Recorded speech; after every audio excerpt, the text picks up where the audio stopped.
Muy buenas tardes amigos, sean bienvenidos, esto es ADN Nacional, soy su amigo Alex y el día de hoy miércoles 29 de junio del 2022, como cada miércoles, no hay un derechango que no se incomode con las palabras del diputado Gerardo Fernández Noroña.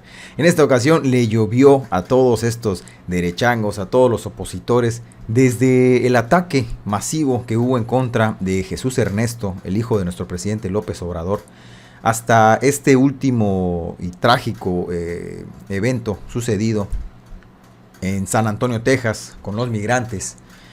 Situaciones que la oposición siempre utiliza de alguna manera para atacar o echarle la culpa a nuestro presidente López Obrador. Así como para los opositores ya se convirtió esto en una tarea del día a día, pues también para nosotros y para quienes están al frente, pues les toca también defender.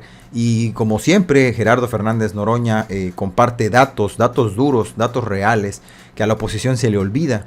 Y eso fue lo que durante esta mañana de la comisión permanente, Gerardo Fernández Noroña compartió con todos nosotros. Y eso es por lo que quiero mostrarles este video, cómo defendió al hijo de López Obrador, entre otras cosas. Le llovió a Alejandro Moreno después de este audio, en donde de verdad sale tan embarrado este señor, cada día más hundido, en donde la propuesta de Alito de armar a las familias mexicanas, entre otras muchas situaciones. Y es por eso que los invito a que me acompañen a checar este video y se enteren de qué fue lo que ocurrió el día de hoy ahí en la sesión de la Comisión Permanente de Diputados y Senadores.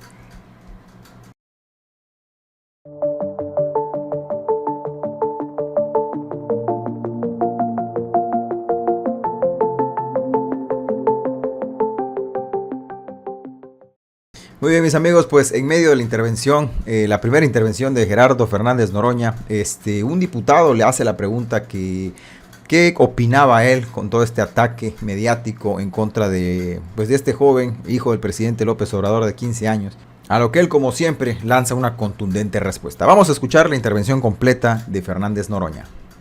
Gracias, senadora presidente. Hay una profunda hipocresía con decirse cimbrados con la tragedia de San Antonio, Texas. Una profunda hipocresía del gobierno de Estados Unidos, que lleva décadas, si mal no recuerdo, desde 1977, no ha hecho una amnistía. Millones de migrantes en un país de migrantes, todos los días con su trabajo y esfuerzo contribuyen a la riqueza del vecino país. Pagan impuestos y son perseguidos como si fueran delincuentes, detenidos, maltratados, pagados con salarios miserables, pero que por la comparación, la diferencia de cotización del dólar con el peso, pues son muy redituables en nuestras economías, subordinadas a la economía de Estados Unidos.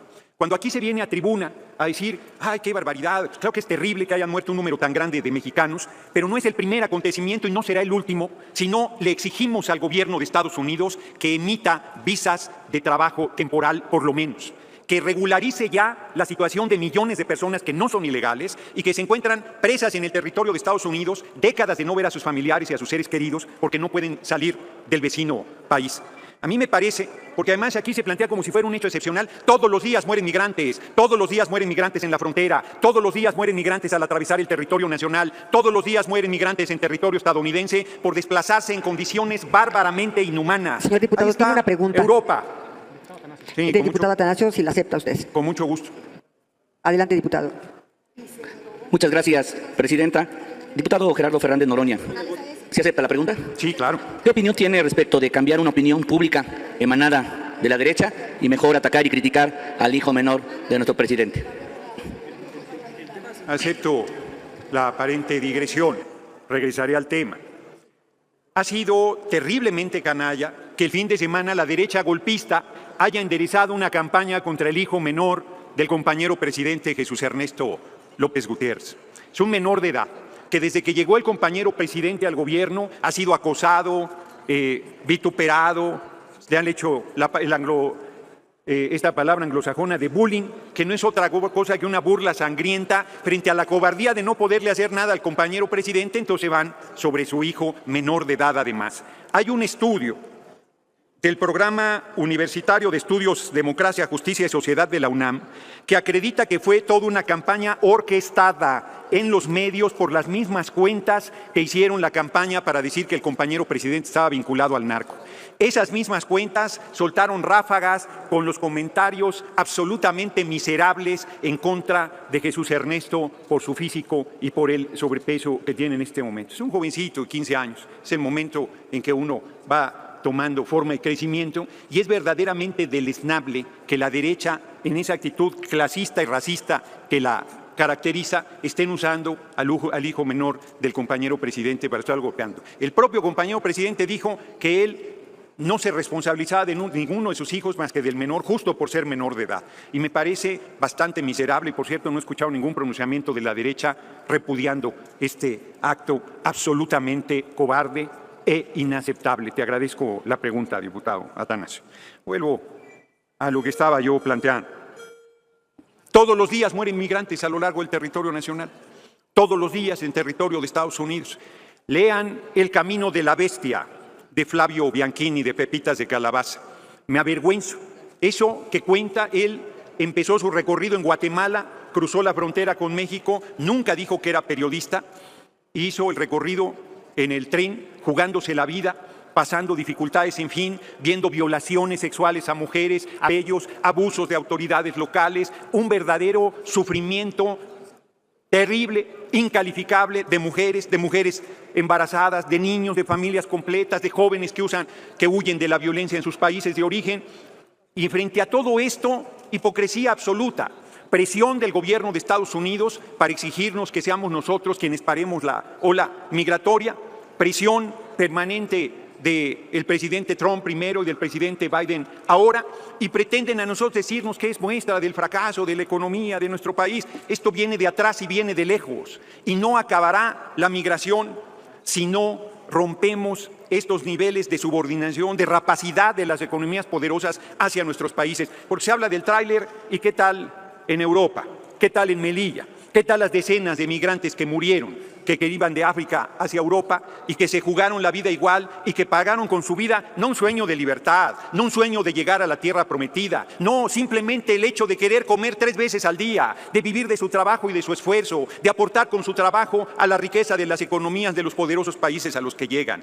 Es momento de exigirle al gobierno de Estados Unidos que pare su hipocresía, porque esos millones de migrantes que llegan encuentran empleo, son absorbidos, son integrados a la economía legal de Estados Unidos, rinden enormes dividendos y siguen siendo perseguidos y tratados con racismo y con clasismo. Termino. Si queremos que no vuelva a haber ninguna tragedia como la de San Antonio, Texas, tenemos que exigir con firmeza un cambio de las políticas migratorias de Estados Unidos y que deje esa rapacidad, esa voracidad y esa hipocresía que le está costando sangre, dolor, sufrimiento y muerte a los pueblos que migran hacia los Estados Unidos. La verdad es que la oposición es de humor involuntario, porque nos quieren venir a enseñar cómo manejar la economía, cómo manejar la migración, cómo manejar la salud pública, cómo manejar la seguridad general del país, cómo manejar la obra pública.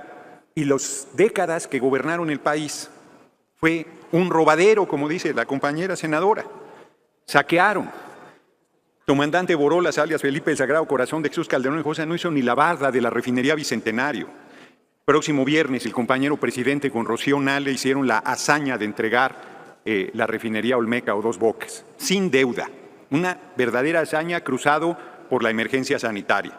El aeropuerto internacional Felipe Ángeles, que siguen saboteando y que está llamado a convertirse el aeropuerto más importante no solo de México, sino de América Latina, entregado sin deudas. Dice el hijo de Miguel de la Madrid, porque su único mérito es ser su hijo, que si gana, primero tiene que ser candidato de la Alianza Aguada de la derecha, pero dice que si gana va a tirar el aeropuerto Felipe Ángeles. Se le olvida el pequeño detalle que está en manos de las Fuerzas Armadas. Quiero ver. Bueno, eso no se verá porque no van a ganarnos en 2024, los vamos a volver a ganar.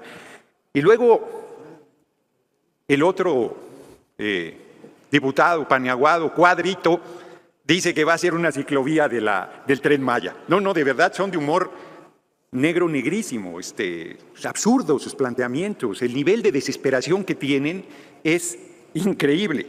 Miren los datos. Por ejemplo, dicen la inflación. México en junio 7.8, el G20 8.5 en promedio, la zona euro 7.4, la OCDE 9.2. Una pregunta del diputado Atanasio, querido Sí, Gerardo, ¿quieres? ¿Desea usted? Un segundito, senadora presidenta, nomás acabo este cuadro. Estados Unidos 8.3, Turquía 70%, Argentina 58%, Brasil 12.1, España 8.3. Y dicen que México está en una situación terrible y es la que tiene la inflación más baja, el costo de los combustibles más bajos que Estados Unidos. Vienen por legiones de Estados Unidos a comprar gasolina, pero sí acepto la pregunta con mucho gusto. Gracias, diputado Gerardo Fernández Noroña. ¿Cuál es su opinión de usted de las obras emblemáticas que el presidente de la República, Andrés Manuel López Obrador, las entrega en tiempo y forma, a bajo costo y sobre todo comparándola con una barda que se construyó en Hidalgo, que costó 9,000 millones de pesos? Muchas gracias, diputado. Pues sí, 9,000 millones, una barda que ni siquiera se terminó. La estela de Puz, que es un monumento a la corrupción. ¿Cuál es la obra más grande de Enrique Peña Nieto? No sé, la Casa Blanca quizás, no sé cuál sea. Todo lo que pueda plantear la oposición es corrupción y deuda. Que estamos pagando 1 millón de millones de pesos, 1 billón de pesos, ya ha pagado el Fobaproa, que empezó en 532,000 millones, que los paniaguados y el PRI lo aprobaron, y les debemos 800,000 millones, y la deuda externa. Y estas obras que me comentas, compañero diputado, sin deuda, no solo en tiempo, no solo económicas, eficientes, funcionales, y sin deuda. La refinería Olmeca se va a entregar sin ninguna deuda. Bueno, la refinería que se compró de Deer Park, las acciones que faltaban, ha entregado utilidades que en todo el tiempo, desde que Salinas había ahí invertido, no había entregado nunca. Qué curioso que con un gobierno honesto se haya utilidades y con los gobiernos corruptos del PRI y del PAN, todo el tiempo, 2 de la vela y de la vela 2, y se robaban el dinero del pueblo. Eso es lo que les da rabia.